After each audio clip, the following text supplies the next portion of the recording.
আজকে আমি আপনাদের সঙ্গে শেয়ার করব পনিরের একটা রেসিপি, আর বানানো খুব সহজ, খুব কম তেলে একদম শর্টকাটে বানিয়ে দেখাবো। চলুন তাহলে দেরি না করে দেখে নেওয়া যাক আমার আজকের ভিডিওটি।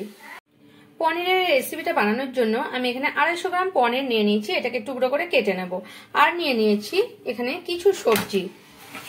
এখানে সবজির মধ্যে আমি নিয়ে নিয়েছি একটা আলু, একটা গাজর, কিছুটা বিনস, কড়াইশুঁটি, অল্প একটু ক্যাপসিকাম, একটা ফুলকপি, কাঁচা লঙ্কা। আর নিয়ে নিয়েছি এখানে একটা পেঁয়াজ, রসুন, আদা আর টমেটো। এগুলোকে সব আমি পেস্ট করে নেব। এখানে একটা কড়া বসিয়ে নিয়েছি, আর কড়ার মধ্যে আমি একটু অল্প পরিমাণে সাদা তেল দিয়ে দিচ্ছি। আপনারা পনিরটা চাইলে কিন্তু ছেঁকেও নিতে পারেন, কিন্তু আমি আজকে ছাঁকবো না, খুব কম তেল ব্যবহার করে পনিরটা শ্যালো ফ্রাই করে নেব। এখন আমি পনিরগুলোকে সব একসঙ্গে দিয়ে দিলাম, আর হাই ফ্লেমে উঠিয়ে পনিরগুলোকে আমি একটু হালকা ভেজে নেব। এখানে একটা বাটিতে জল গরম করে রেখেছি, উষ্ণ গরম জল। আর পনিরগুলো ভেজে আমি উষ্ণ গরম জলে দিয়ে দেবো, কারণ পনিরগুলো যখন তরকারিতে দেবো তারপরেও যতক্ষণ অবধি আপনাদের পনিরগুলো তরকারিতে থাকবে এবং তারপরের দিনও পনিরগুলো একদম নরম থাকবে, সেই কারণে গরম জলে দিয়ে দেবো, হালকা উষ্ণ গরম জলে। পনিরগুলোকে খুব বেশি ভাজার দরকার নেই, এরকম অবস্থাতেই আমি পনিরগুলোকে নামিয়ে নেবো আর জলে দিয়ে দেবো। এখন আমি পনিরগুলোকে ডাইরেক্ট কড়া থেকে তুলে জলে দিয়ে দিচ্ছি। এখানে পনিরগুলো সব জলে দিয়ে দিয়েছি, জলেই এখন রেখে দেব। যে কড়াতে আমি পনির ভেজে নিয়েছি সেই কড়াতেই, সেম কড়াতে আমি একটু এখানে দিয়ে দিলাম সাদা তেল, আর হাই ফ্লেমে তুলে দিয়েছি।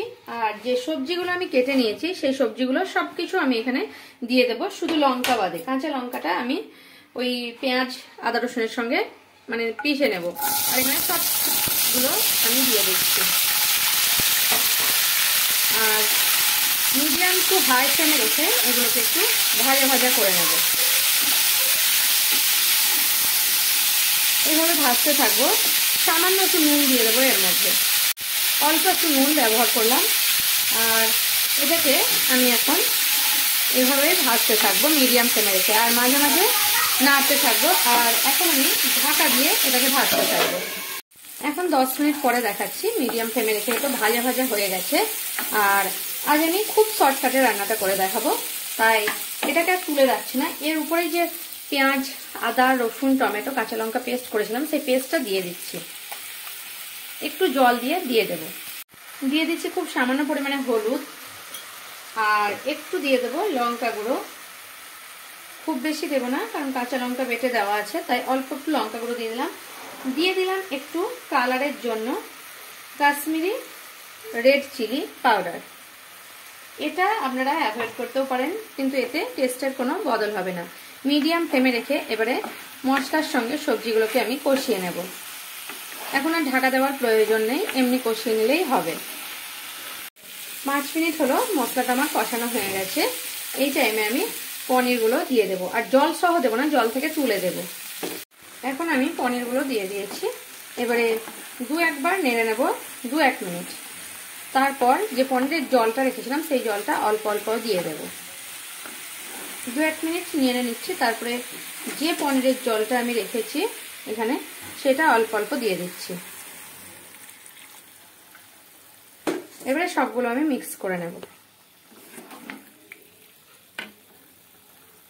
আর এর মধ্যে আমি একটু দিয়ে দেব এখন গরম মশলার গুঁড়ো। এই যে অল্প একটু গরম মশলার গুঁড়ো এর মধ্যে আমি ছড়িয়ে দিচ্ছি, খুব বেশি না, অল্প একটু। তারপর মিক্স করে আমি 10 মিনিট মিডিয়াম ফ্লেমে ফুটতে দেব। তার আগে আমি একটা জিনিস দিয়ে দেব, লবণ 1/2 চামচ, আর অল্প 1/2 চামচ চিনি। এবারে ফুটতে দেব। 5-7 মিনিট পরে আমি খুলে দেখাচ্ছি তরকারিটা। তরকারিটা আমার এখন পুরোপুরি তৈরি হয়ে গেছে। আর আপনারা চাইলে এর মধ্যে একটু ধনেপাতা কুচিও দিতে পারেন, কিন্তু আমি আজকে আর দেব না। এবার আমি তরকারিটাকে নামিয়ে নেব। তরকারিটা আমি এখন গ্যাস থেকে নামিয়ে নিয়েছি। আর আমার ভিডিও যদি আপনাদের ভালো লাগে তাহলে আমার চ্যানেলকে সাবস্ক্রাইব করার অনুরোধ রইল, আর কমেন্ট করে জানাবেন রেসিপিটা আপনাদের কেমন লাগলো। যদি ভালো লাগে থাকে তাহলে একটা লাইক করতে ভুলবেন না, আর প্রচুর প্রচুর শেয়ার করবেন।